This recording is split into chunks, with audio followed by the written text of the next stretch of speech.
प्रभु यीशु मसीह के नाम से आप सभी को जय मसीह की। आइए आज हम कुछ ऐसे वचनों पर मनन करेंगे जो आत्मिक जीवन में हमें आगे बढ़ने में सहायता करेंगे।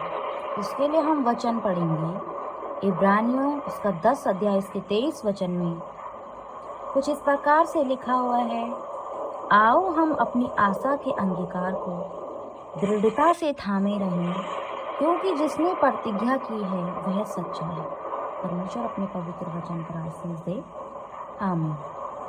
अक्सर कई बार होता है कि जब हम परमेश्वर की ओर बढ़ रहे होते हैं या प्रभु यीशु मसीह को ग्रहण करते हैं तो हमारे जीवन में छुटकारे के साथ साथ बहुत से संघर्ष भी आने शुरू हो जाते हैं।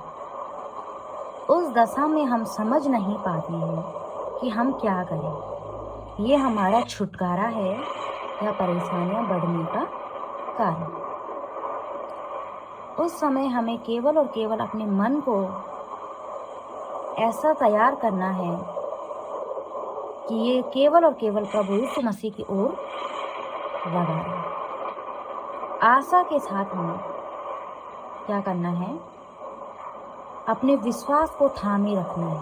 जो अंगीकार हमने किया है उसको हमें थामने की कोशिश करनी है, यानी कि उस विश्वास को जो हमने कर लिया है उसको लेने के लिए बहुत सी चेतावनियाँ, बहुत सी परेशानियाँ हमारे जीवन में आएंगी, ताकि वो जो विश्वास हमने थामा है, जिसको हमने रोका है, जिसे हमने पकड़ा है, शैतान उसको चुरा ले। मगर उस दशा में हमको क्या करना है, परमेश्वर के ज़्यादा से ज़्यादा करीब जाना है।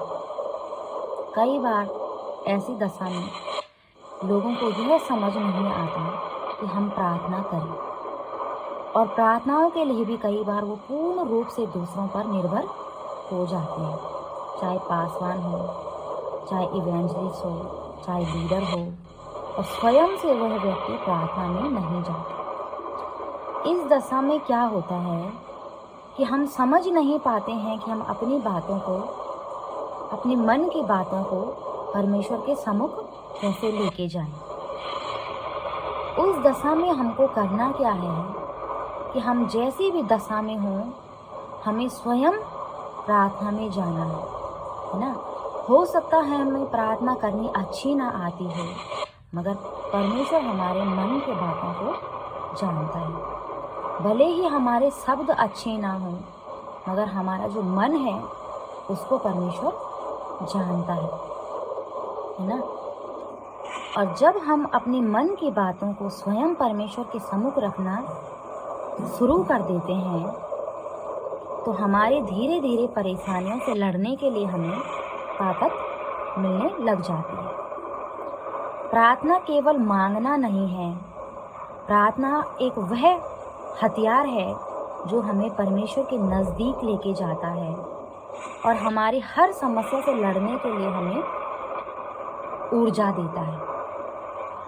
प्रार्थनाओं के साथ साथ हमको वचन पढ़ना है। कई बार नए लोगों को यह समझ नहीं आता कि हम बाइबल को पढ़ना कहाँ से शुरू करें और कैसा पढ़ें।